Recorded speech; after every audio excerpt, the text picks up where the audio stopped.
بسم اللہ الرحمن الرحیم۔ السلام علیکم۔ عظمت امام الانبیاء کے مقدس عنوان سے متعلق آج میری ویڈیو ہے۔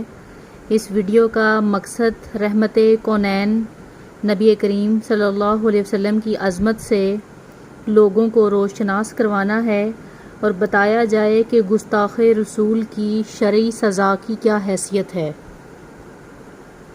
اسلام میں اس کے لیے قانون کیا ہے۔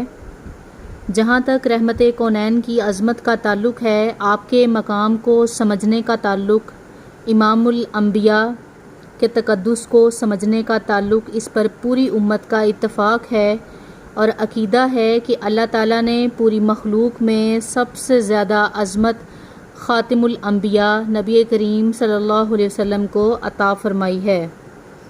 ہمارے اکابرین علماء دیوبند میں سید عطا اللہ شاہ بخاری اس پر ایک مثال دے کر فرمایا کرتے تھے کہ لوگوں، زمین و آسمان کے 14 طبق کاغذ بن جائیں، سمندر سیاہی بن جائیں، درخت کلمے بن جائیں، آسمان سے فرشتے اتریں اور لکھنے بیٹھ جائیں، عقیدہ یہ کہ آسمان و زمین کے کاغذ پر ہو جائیں گے، سمندر خشک ہو جائیں گے، کلمے ٹوٹ کر گھس کر ختم ہو جائیں، لکھنے والے تھک ہار کر بیٹھ جائیں گے، کروڑوں قیامتیں برپا ہو سکتی ہیں، محمد صلی اللہ علیہ وسلم کی ایک زلف کی شان ختم نہیں ہو سکتی۔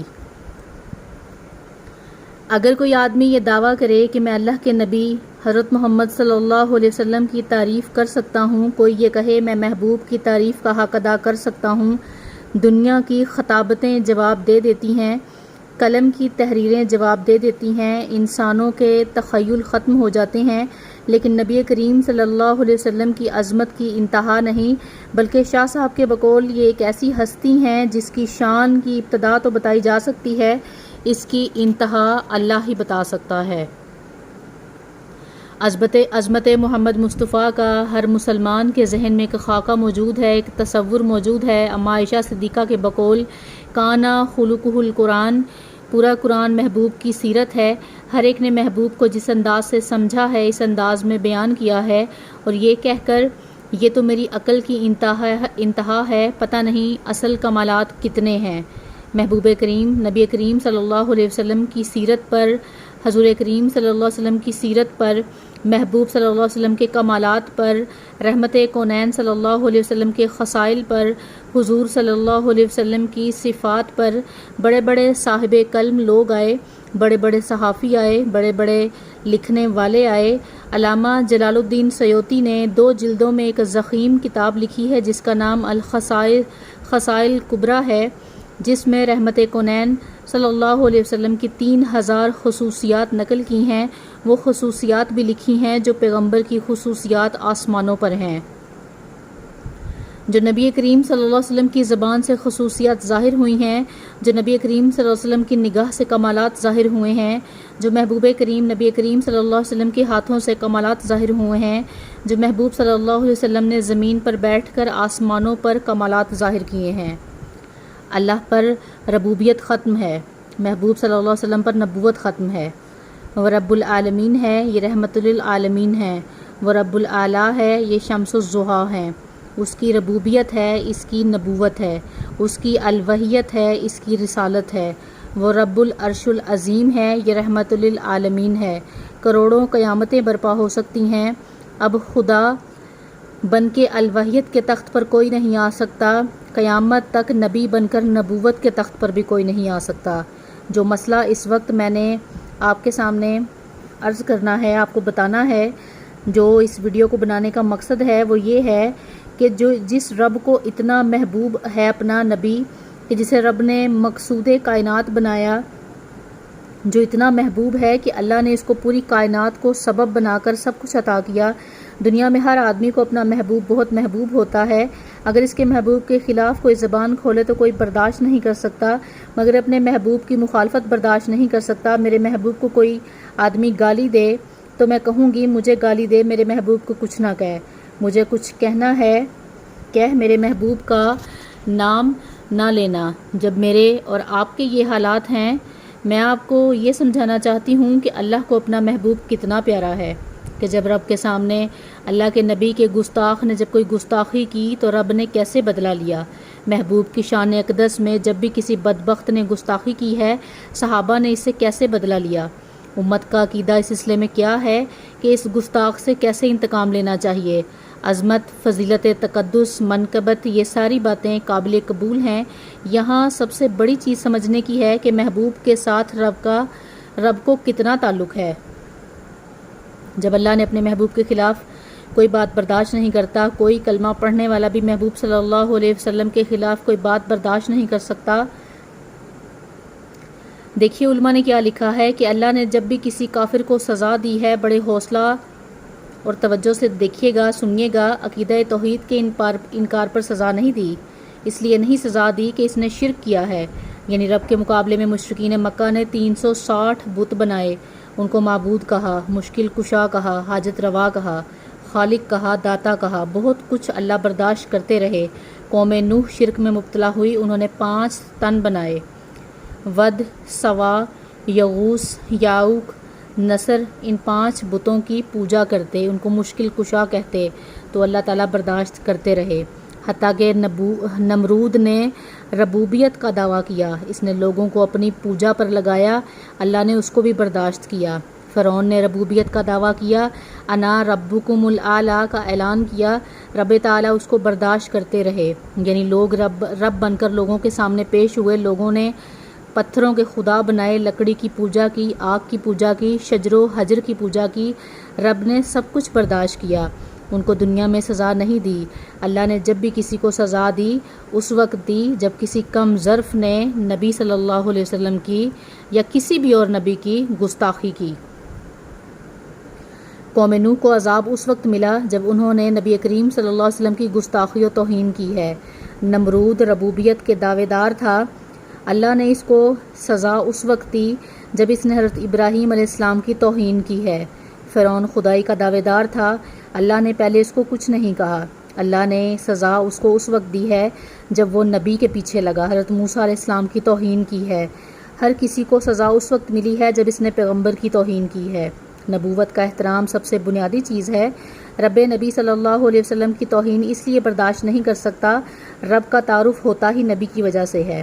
اگر نبی نہ ہوتا تو ہمیں خدا کا ہونا کون بتاتا، اس کی ربوبیت کے تذکرے کون کرتا، اس کی عبادت کے تذکرے کون کرتا، اس کی حاکمیت کے تذکرے کون کرتا، اس رب العالمین کے تذکرے کون کرتا۔ وہ نبی آ کے بتاتا ہے۔ یہی وجہ ہے کہ اللہ کو اپنے محبوب سے سب سے زیادہ محبت ہے۔ اللہ نے جب یہ سلسلہ نبوت شروع کیا تو خاتم الانبیاء، امام الانبیاء سیدنا محمد رسول اللہ صلی اللہ علیہ وسلم کو سب کے آخر میں بھیجا، اور جب محبوب کو بھیجا ہے تو اللہ نے سب سے پہلے اپنے محبوب سے اپنی توحید کا اعلان کرایا۔ ایھا الناس قولوا لا الہ الا اللہ تفلحون۔ جب رب کو کوئی نہیں جانتا تھا، شجر و حجر کی پوجا کی جاتی تھی، پتھروں کے سامنے سر جھکایا جاتا تھا، ہر ایک کو معبود سمجھا جاتا تھا، اس وقت پیغمبر صلی اللہ علیہ وسلم نے فاران کی چوٹی پر کھڑے ہو کر جب رب کی توحید کا نعرہ لگایا۔ اب دشمن بے شک رب کے تھے، لیکن رب کی توحید کا اعلان نبی کی زبان سے ہوا ہے۔ لوگوں نے رب کے نبی کی توہین کی ہے، پیغمبر کی رسالت کا مذاق اڑایا ہے۔ ابو لہب بدبخت نے نبی کریم صلی اللہ علیہ وسلم کی طرف پتھر پھینک کر کہا، تبا لکا سائر الیوم الہٰذا جمعتنا۔ نعوذ باللہ، محمد صلی اللہ علیہ وسلم تو نے ہمیں اس لیے جمع کیا تھا کہ 360 بتوں سے ہٹا کر ایک رب کا راستہ دکھانا چاہتا ہے، ہم تیری بات ماننے کے لیے تیار نہیں۔ کتابوں میں لکھا ہے کہ اس کمینے نے پتھر اٹھایا، یوں نبی کریم صلی اللہ علیہ وسلم کی طرف پھینکا اور منہ سے تھوک نکال کر اللہ کے نبی کے چہرے کی طرف کیا۔ علماء نے لکھا ہے وہی تھوک انگارہ بن کر اس کے منہ پر پڑا۔ اس بدبخت کی زبان سے جملے نکلے، تبالہ کا یا محمد، میں اس کا معنی آپ کو نہیں بتا سکتی۔ اس نے اتنی گستاخی والا جملہ کہا کہ محمد نعوذ باللہ معاذ اللہ تو نہ رہے، اس لیے تو نے اکٹھا کیا ہے کہ 360 بتوں سے ہٹا کر ایک رب کا راستہ دکھاتا ہے۔ رب نے کہا، بدبخت تو نے میرے محبوب کی توہین کی ہے۔ اس وقت قرآن مجید اترا، تبت یدا ابی لہب وتب ما اغنی عنہ مالہ وما کسب سیصلی نارا ذات لہب وامرأتہ حمالۃ الحطب فی جیدہا حبل من مسد۔ پوری صورت اتری، میں یہ کہہ دوں تو بے جا نہ ہوگا۔ اس بدبخت نے ایک دفعہ کہا، اللہ تعالیٰ نے کہا بھی صحیح۔ ابو لہب نے پیغمبر کو کہا تو صحیح مگر پیغمبر کا کچھ نہ کر سکا۔ اللہ تعالیٰ نے بھی کہا، ابو لہب کو تباہ و برباد بھی کیا، اس کی نسل کو برباد بھی کیا، قیامت تک قرآن کا حصہ بنا کر اس پر اللہ تعالیٰ نے ہمیشہ کے لیے لعنت برسا دی۔ وہی ابو لہب شرک کرتا تھا، ولادت کے جشن بھی مناتا تھا، بہت بڑا میلادی تھا۔ تنقید نہیں ہے، یہ تحقیقی بات ہے۔ لیکن جب اس بدبخت نے اللہ کے نبی کی گستاخی کی ہے تو رب کی غیرت جوش میں آتی ہے۔ آدمی کہہ دیتا ہے، اچھا یار تو نے مجھے کہا، جو کچھ مجھے کہنا ہے کہتا رہ، تو میں چپ رہا۔ اب تو نے میری عزت پر ہاتھ ڈال دیا، میرے گھر پر اتر آیا ہے، میرے محبوب کو تو نے کہا ہے۔ اللہ تعالیٰ نے فرمایا، تبت یدا ابی لہب وتب، ایک نہیں دو تین اس جیسے واقعات قرآن مجید میں سے آپ کے سامنے رکھنا چاہتی ہوں۔ ابو لہب تباہ ہوا، اس کی موت اس حالت میں آتی ہے جسم کا ایک حصہ گل کر سڑ کر یوں زمین پر گرا اور تباہ و برباد ہوا۔ نبی کریم صلی اللہ علیہ وسلم کی گستاخ کو خدا نے یوں سزا دی ہے۔ ابو لہب کے 2 لڑکے تھے، ان میں سے ایک کو اللہ نے توبہ کی توفیق بخشی، دوسرا جب نبی کریم صلی اللہ علیہ وسلم کے سامنے گیا، یہ بڑا تفصیل سے واقعہ ہے، پھر واپس آ کر ابو لہب کو بتایا، آج میں محمد صلی اللہ علیہ وسلم کے ساتھ بڑی تنقید اور مذاق کر کے آیا ہوں۔ یعنی تنقید کر کے اس نے اپنے باپ کو بتایا کہ میں آج محمد صلی اللہ علیہ وسلم کے اوپر تنقید کر کے آیا ہوں، ان کا مذاق اڑا کے آیا ہوں اور ایسا جملہ کہہ کر آیا ہوں جو کبھی کسی نے نہیں کہا ہوگا۔ اس نے پوچھا کہ تم نے کیا کہا ہے؟ اس نے کہا، میں نے محمد صلی اللہ علیہ وسلم کے سامنے کھڑے ہو کر معاذ اللہ ان پر تھوکا ہے۔ جملہ سنانا تھا۔ ابو لہب تھا تو بڑا کافر، لیکن اس کو بھی میرے نبی صلی اللہ علیہ وسلم کی زبان پر ایسا اعتماد تھا، اس نے کہا تو نے ایسا کیا ہے، محمد صلی اللہ علیہ وسلم نے تو تجھے کچھ نہیں کہا تھا۔ اس نے کہا، رسول اللہ صلی اللہ علیہ وسلم نے یہ کہا تھا، اللہم سالتو علیہ کلبن من کلابک، اے اللہ اس پر کوئی کتا مسلط کر جو اس کو پھاڑ ڈالے۔ ابو لہب کی چیخ نکل گئی، کہنے لگا، میں دشمن ضرور ہوں لیکن محمد صلی اللہ علیہ وسلم کی زبان سے نکلا ہوا جملہ کبھی غلط نہیں ہوتا۔ مجھے یقین ہے کہ تیری موت بڑی خطرناک ہوگی۔ ہر وقت اپنے بیٹے کی حفاظت کرتا تھا۔ کتابوں میں لکھا ہے کہ اس کے دوست آئے، کہنے لگے، ہم سفر پر جا رہے ہیں، بیٹے کو ہمارے ساتھ بھیجو۔ اس نے کہا، مجھے خطرہ ہے کہ کوئی درندہ اس کو پھاڑ نہ ڈالے، میں تمہارے ساتھ نہیں بھیجتا۔ انہوں نے کہا، ہم اس کی حفاظت کریں گے۔ ساتھ لے گئے، رات کو پہاڑ کی چوٹی پر چڑھ کر اسے درمیان میں سلایا، اس کے ارد گرد اس کے سارے دوست پہرا دیتے رہے۔ رات کا آخری حصہ آیا، ٹھنڈی ہوا چلی، نیند غالب آئی، سب کو نیند آ گئی۔ شیر آیا، وہ سب کے چہرے سونگھتا ہوا سب کے اوپر سے گزرا، جتنے لوگ سوئے ہوئے تھے اس نے سب کے چہرے سونگھے۔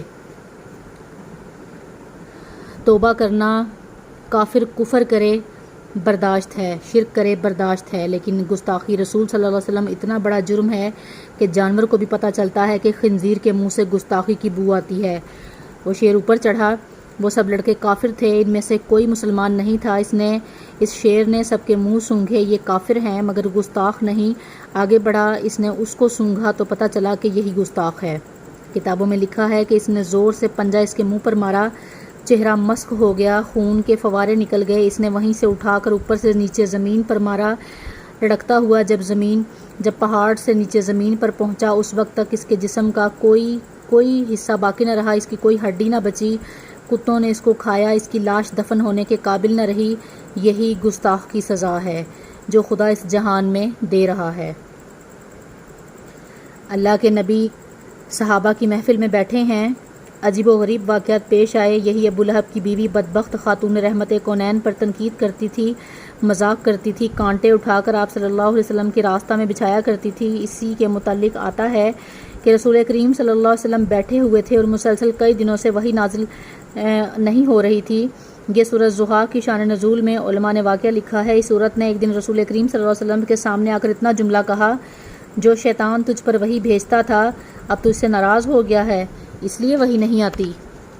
حدیث میں آتا ہے کہ حضور کریم صلی اللہ علیہ وسلم کا دل بھر آیا، نبی کریم صلی اللہ علیہ وسلم کی آنکھوں میں آنسو آ گئے۔ حضور نے آسمان کی طرف دیکھ کر کہا، اللہ، ان لوگوں نے مجھے ساحر کہا، مجنون کہا، دیوانہ کہا ہے، راستہ میں کانٹے بچھائے ہیں، جس میں اطہر پر اوجڑی ڈالی ہے، میں نے یہ سب کچھ برداشت کیا ہے، اب یہ تیری ذات کے متعلق کہے، مجھ سے یہ برداشت نہیں ہو سکتا۔ نبی رحمت کے خلاف برداشت نہیں کرتا، نبی رب کے خلاف برداشت نہیں کرتا، اس طرح رب بھی نبی کے خلاف برداشت نہیں کرتا۔ اس وقت قرآن اترا، والضحیٰ، اللہ نے محبوب کی عظمتیں بیان کی ہیں، چہرے کی قسم اٹھائی، زلفوں کی قسم اٹھائی، نبی کے تقدس کو بیان کیا اور پھر پیغمبر کے کمالات کا ذکر کیا، اور اس بدبخت عورت کو جس نے یہ جملے کہے تھے اس کی گردن میں رسی ڈال کر اسے اس انداز سے موت دی کہ دنیا کی تاریخ اسے یاد رکھے ہوئے ہے۔ سورۃ تبت یدا کی تفسیر پڑھ کر دیکھیے کہ کس انداز سے وہ جہنم رسید ہوتی ہے۔ جس نے بھی گستاخی کی رب نے اسے دنیا میں سزا دی۔ نبی کریم صلی اللہ علیہ وسلم کے صاحبزادے کا انتقال ہوا ہے۔ ایک کمینہ آ کر کہتا ہے، قد ابترا محمدن، معاذ اللہ، محمد صلی اللہ علیہ وسلم مقتول نسل ہو گیا، بیٹے سے نسل ہوتی ہے، اس کی تو نرینہ اولاد ہی نہیں ہے، اس کمبخت کو پتہ نہیں قیامت تک سادات آتے رہیں گے۔ اور نبی کریم صلی اللہ علیہ وسلم کے خاندان کے لوگ اپنے محبوب کی عظمت کو یوں بیان کرتے رہیں گے۔ اس نے ایک جملہ کہا، رب نے قرآن اتار کر رحمت کونین صلی اللہ علیہ وسلم کو تسلی دی، اس کی تکذیب کر کے اس کی تباہی کا اعلان بھی کیا۔ انا اعطیناک الکوثر فصلی لربک وانحر ان شانئک ھو الابتر۔ محبوب صلی اللہ علیہ وسلم آپ تو کوثر کے مالک ہیں، حوض کوثر بھی آپ کے لیے ہے۔